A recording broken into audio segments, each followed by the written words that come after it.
Hello, I'm Neil McGregor, and thank you for downloading Germany, Memories of a Nation from BBC Radio 4.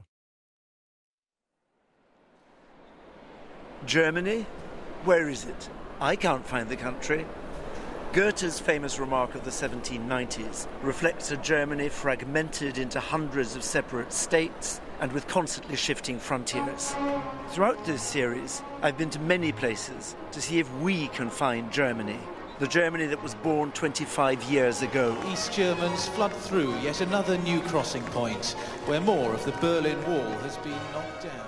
A new state, but one that has memories that reach back thousands of years and range far beyond its present boundaries. So you're now tightening the corkscrew. And it's very hard work.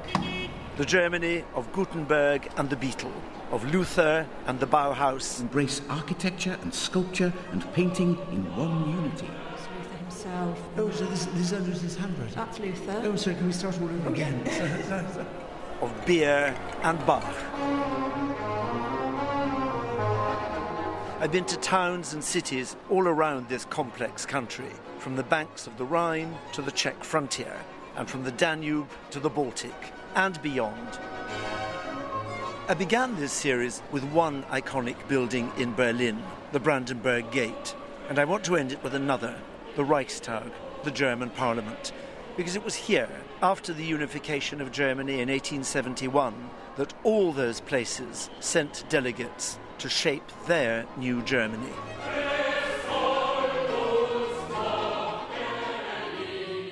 The Brandenburg Gate and the Reichstag, separated in this series by 30 programmes, are in fact only a few hundred yards apart, and today they're a popular tourist stroll.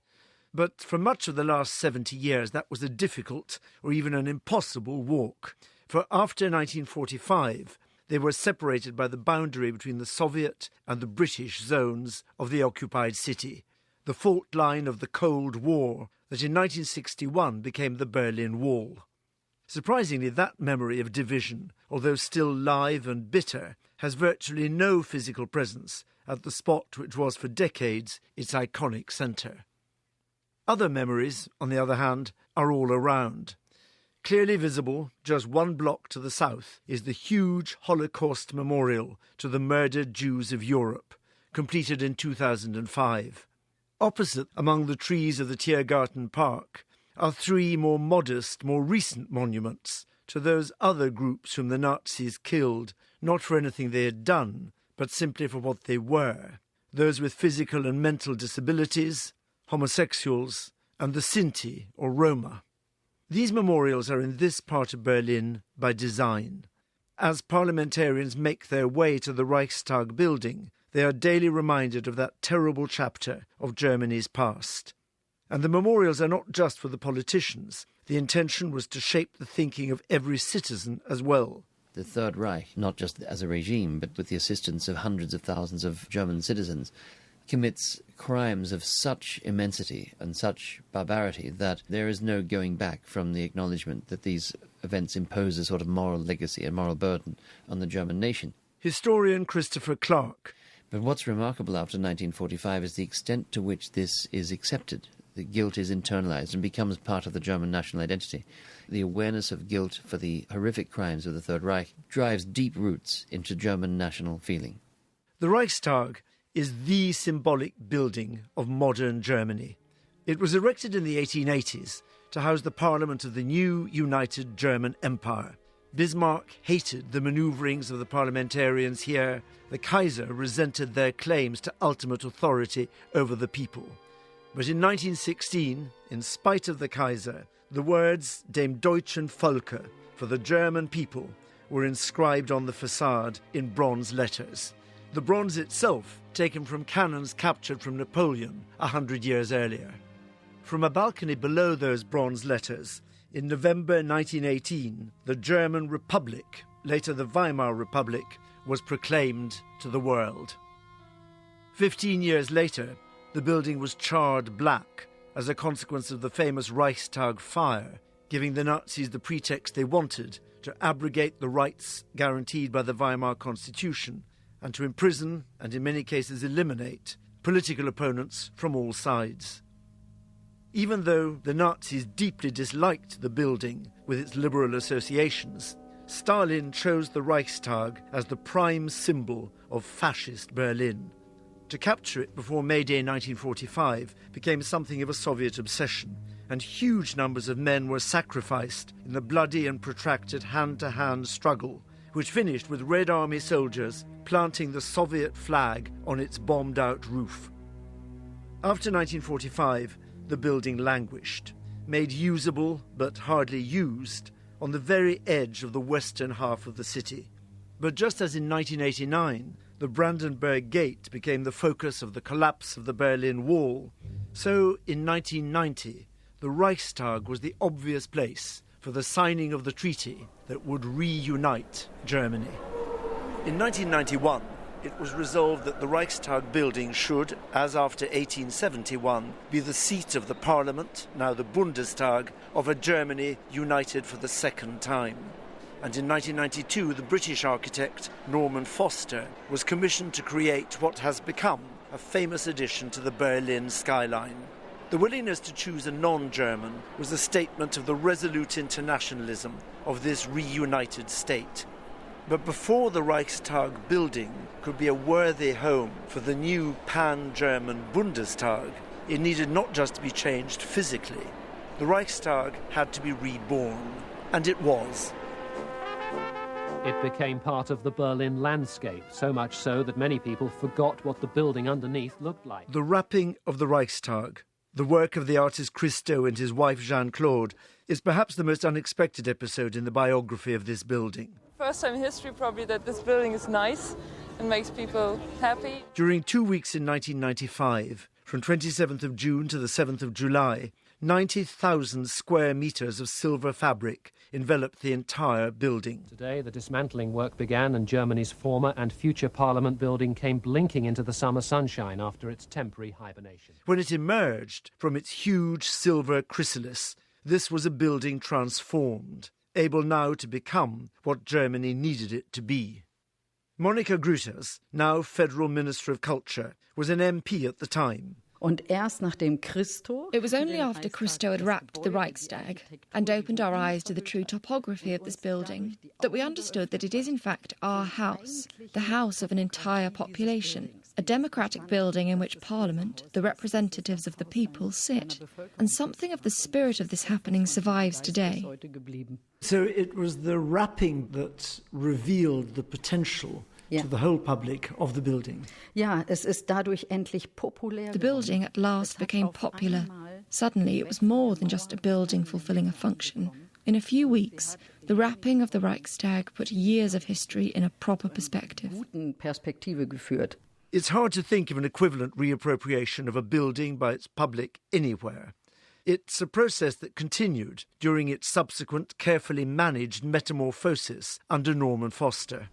I felt very strongly that the fabric, as it emerged, should preserve the scars of war, of civic vandalism, if you like, and that there should be a very clear demarcation between what was a record of the past in terms of the traces of history, that those graffiti, obscene or otherwise, should be an integral part of the fabric and would convey messages of its past and its rebirth with clarity. Sind es die kyrillischen Inschriften? Monika Grütters again, who believes that for those who now work in the building, Foster's approach has been entirely successful.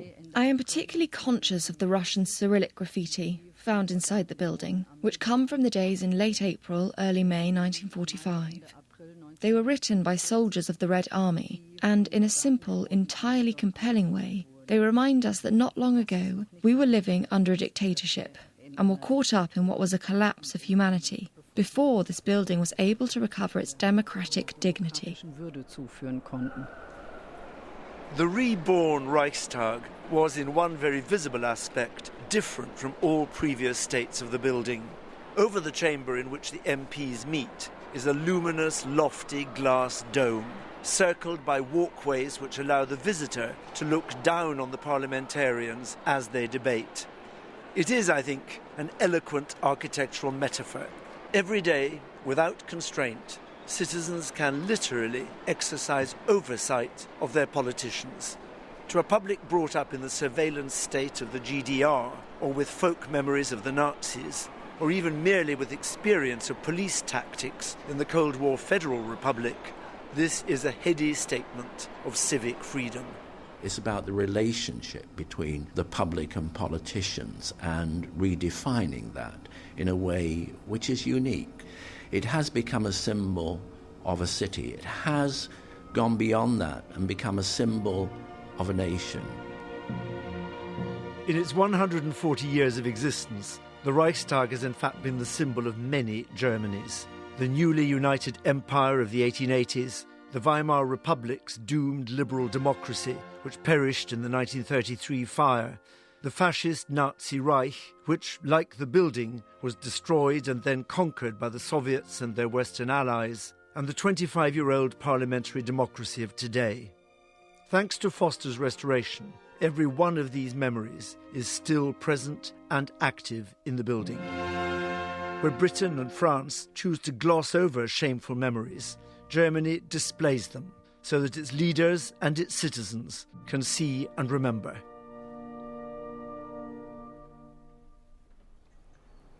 As one of the central arguments of the series has been that German history, unlike other European countries, looks forward, it may seem perverse to end it with this image in front of me now of a young woman looking back.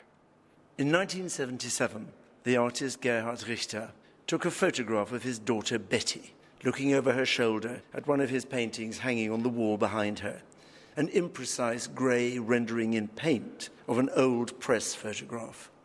11 years later, in 1988, he transformed his photograph of Betty into a painting, and that painting later became the subject of this lithograph of a young girl with blonde hair wearing a bright red and white jacket, or is it a dressing gown, looking over her shoulder away from us.